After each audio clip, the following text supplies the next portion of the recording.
Reza Aslan is a respected religion scholar, a popular commentator, best-selling author, and university professor. His first book, No God But God, The Origins, Evolution, and Future of Islam, has been translated into 13 languages and named one of the 100 most important books of the last decade. This week, Random House released his latest, Zealot, The Life and Times of Jesus of Nazareth. Dr. Aslan, welcome back to State of Belief Radio.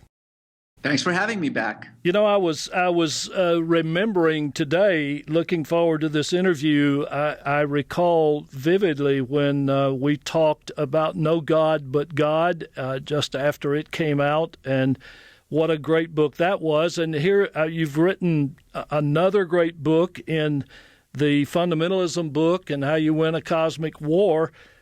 I can't quite figure out the sequence. How did you get Jesus of Nazareth falling after those two? Well, believe it or not, this Jesus book, Zealot, was the first book that I started working on. I've actually been working on this book, really, I would say, for about 2 decades, ever since my undergraduate degree in the New Testament. And I did a thesis then on something called the messianic secret in the Gospel of Mark, and that really began to turn some screws in my mind about examining not just the historical Jesus, but the world in which he lived and how that world impacted who he was, the things that he said, the decisions that he made, and ultimately his tragic end. Yeah. Reza, are you putting Jesus in the Zealot party, or are you just calling him a zealot? Very good question. Yes. So there is something called the Zealot party that arises in the year 66 CE. That's the year in which the Jews rise up against the Roman Empire, manage miraculously to throw the Romans out of the Holy Land, and then keep them at bay for about 3.5 years until the year 70 CE, when the Romans return under General Titus and end up destroying Jerusalem, burning it to the ground, razing the temple of God, defiling its ashes, murdering some 100,000 Jews who had holed themselves up in the walls of Jerusalem, and then scattering the survivors out of the Holy Land for the next, well, about 2,000 years, actually. But the Zealot party did not arise out of nowhere.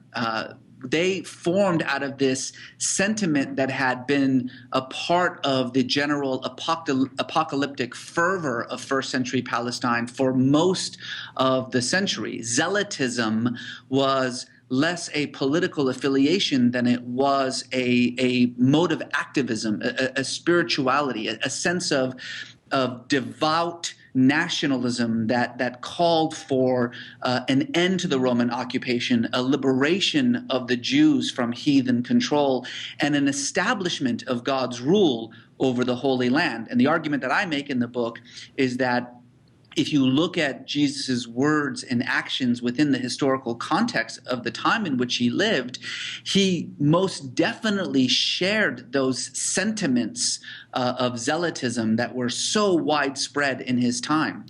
Would you argue that the zealotism of Jesus was one of the reasons that the people around him were very reticent to recognize him as the Messiah? Excellent point. Yes, that's right. And that's where this concept of the messianic secret comes from. You have to understand that in first century Palestine, simply saying the words, "I am the Messiah," is a treasonable offense, punishable by crucifixion. The Messiah means the anointed one. According to the Jews, the whole purpose of the Messiah was to, as the descendant of King David, was to reestablish the kingdom of David on earth, to recreate the kingdom of God, to establish the reign of God as the sole sovereign over the Holy Land. Well, there's a problem with that sentiment because there is already a sovereign over the Holy Land in first century Palestine. It's Caesar Augustus. This is all Roman military occupation territory. And so for someone to say that I am the Messiah and that God's reign is about to be fulfilled is tantamount to saying the reign of Caesar is about to come to an end. And so Jesus was not the only person with these zealot tendencies who claimed to be the Messiah, who was ultimately crucified as a state criminal. There were, as a matter of fact, some dozen or so other messiahs who lived just before and just after Jesus, who made similar claims and who faced a similar end as Jesus did. I want to jump forward now from first century to right now.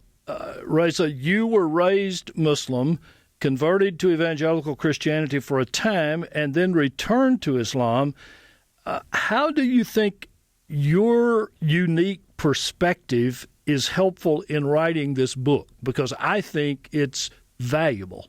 That's a very good question. Yes, when I was 15 years old, I heard the gospel story for the very first time and wholeheartedly accepted it, accepted Jesus into my heart, and actually began about a 4 or 5 year process as a missionary. I went around the country preaching the gospel, trying to convert everyone that I met into this belief that I had.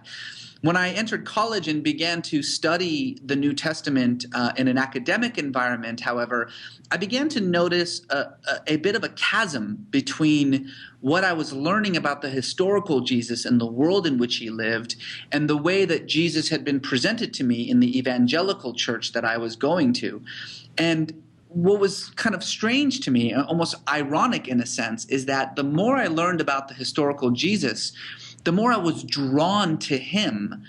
In fact, I became, as I often say, a far more devoted follower of Jesus of Nazareth than I think I really ever was of Jesus the Christ, this man who lived 2,000 years ago, who dared defy the greatest empire the world had ever known and lost, but who in the process presented a path for social justice, the protection of the poor and the weak, the speaking truth to power, whether it be the political power, Rome in his case, or the religious power, the temple priests, is something that was profoundly activating in me. And to this day, even when I sort of returned to my Muslim roots, I still see myself as following in the footsteps that in my interpretation were blazed by Jesus as this unique and extraordinary man who really shaped who I am as an individual. Would you lean toward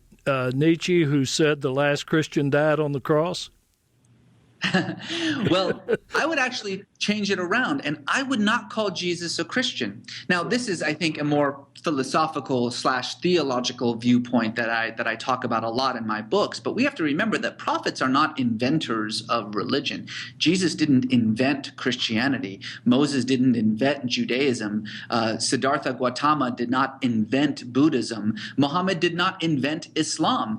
Prophets are reformers. Their task is to take the religious and social and political milieu in which they live and to reform it, to recast it, to renew it in a sense. It's often the case that it's left to the followers of the prophet after the prophet has died to then take this Herculean task of taking the words and the actions of the prophet that they knew and formulating it into an institution, creating a religion out of it, which is frankly why we often are met with this uncomfortable reality that there is often so much of a difference between the values that are preached by the prophet and those that are espoused by the institutions that arose from the teachings of the prophet. I think a lot of Christians would say that there is a difference between the Christian church or the Catholic church and the values preached by Jesus. I know a lot of Muslims, myself included, would say that there is a huge difference between Islam in the way that it's treated by so many Muslims today and the values preached by the Prophet Muhammad himself. Oh, that's so well said. I found it interesting that you wanted readers to understand that what you're writing in this book is not a result of the kind of scientific explorations that were so popular a few decades ago, but it's something else. Tell us what that something else is. Yes, you're referring to, of course, the whole quest for the historical Jesus phenomenon that was so much a popular undertaking over the last 100 years or so, and really in the last 50 years it became really extraordinarily popular. But then over the last few years it has been abandoned because I think a lot of scholars have come to the realization that, frankly, the Jesus of history is not accessible to us in the way that other historical characters are. I mean, I say in the book that writing a biography of Jesus is not like writing a biography of Napoleon Bonaparte. What we are mostly relying upon are the testimonies of faith written by communities of faith many years after the events in which they describe, whether we're talking about the Gospels or the letters of Paul or what have you. Outside of the New Testament, in fact, there's really only one reliable mention of Jesus in any other kind of historical document, and this is a document called the Antiquities, written by a Roman Jewish historian named Flavius Josephus, who is actually, interestingly enough, writing not so much about Jesus, but writing about Jesus's brother James, and he mentions Jesus as he is talking about what happened to James, who was quite a prominent figure in the 60s in Jerusalem. So, unfortunately, what we are left with is very little historical evidence of this character named Jesus. But what I'm doing is something different. What I'm saying is, if we take what little we know about Jesus, that he was a Jew, which may seem obvious, but I think people need to be reminded of that, that he formed a Jewish movement, the purpose of which was to establish the kingdom of God on earth, and that as a result of that movement, he was crucified by Rome as a state criminal. Those three things most scholars are more or less unanimous upon. My argument is if you take those three things and you plug them into the world in which Jesus lived, first century Palestine, an era that we know a lot about, thanks to the Romans, who were quite adept at documentation, an era that was marked by this slow burn of a revolution, a Jewish revolt against the Roman occupation, an era that was awash in apocalyptic energy. If you take what little we know about Jesus and place him in this world, then in a way his biography writes itself. What do I mean by that? Let me just explain one aspect of this. Crucifixion was a punishment that Rome reserved exclusively for the crime of sedition. Now, people often say, well, wasn't Jesus crucified alongside two thieves? Not exactly. The Greek word that's used there for thief is lestes. Lestes doesn't actually mean thief. It means bandit. And bandit was the most common term in the Roman Empire for a rebel or an insurrectionist. Anyone who challenged Roman rule was called a and so Jesus was a bandit in the eyes of Rome. The crime for which he was crucified was etched in a block above his head. Jesus, King of the Jews. This thing called the titulus is not, as I think a lot of Christians have come to see it, some bit of cynical irony, some attempt at humor by the Romans. It wasn't sarcastic. It was quite literally a documentation of Jesus's crime, which was, in the eyes of Rome, striving for kingly rule. If you knew nothing else about Jesus, except that he was crucified by Rome for the crime of sedition, then my argument is you know enough to get a sense of really what kind of a radical revolutionary this man was, what a threat to the social and political and religious order he was. So threatening, in fact, that he was captured, tortured, and executed for his words for the movement that he founded. Reza, do you think your book offers more to Christians or to non-Christians in terms of a better understanding of both the historical Jesus and his continuing influence in our world? That's a fantastic question. I mean, obviously, I want this book for a general audience, for an audience that maybe knows very little about Jesus or maybe, went to Sunday school when they were kids. But most definitely, my primary audience for this book are those people of faith who are familiar with the gospel stories in a surface way, but who are unfamiliar about the world in which Jesus lived and how that world impacted him, how it shaped his words, how it motivated his actions. I mean, it's a fundamental and undeniable fact that there are billions of Christians in the world who believe that Jesus was God incarnate, God made flesh. And that's a perfectly valid, perfectly reasonable interpretation of this man who lived 2,000 years ago. But whatever else Jesus was, whether he was the Messiah or God incarnate, he was also a man. And as a man, he lived in a very specific time, a specific context. And so I think that for Christians, if you truly want to know who this man was, this man who would become known as the Christ, the Messiah, the living incarnate presence of God, you should also know the world in which he lived, because that world defined who Jesus was as a man. He did not live in a vacuum. He lived in a specific time. He dealt with specific problems. He confronted specific powers.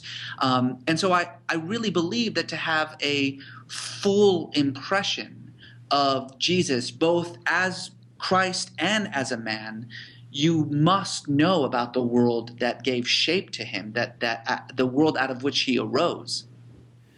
If you stayed with this book as long as you've said, writing on it, I know then how important it was. What were the surprises in your research, or did you have any? There were two surprises, actually. Very good question. The first surprise, as I sort of mentioned briefly before, is just how many other people there were in first century Palestine who called themselves Messiah, who gathered followers to them, who healed the sick and the lame, who exorcised demons, who called for the kingdom of God. And who were ultimately arrested and executed for their words. In a sense, many of these people we know their names. Some of them are actually mentioned in the New Testament. A few of them actually had more followers than Jesus did in their lifetime. Many were even more famous and more well-known than Jesus was in their lifetime. That's the first surprise. The second surprise is linked to that, which is that out of those dozen or so people who claimed to be the Messiah, only one of them is still called Messiah, and that's Jesus of Nazareth. And my question, and the question that I try to tackle in the book, is why?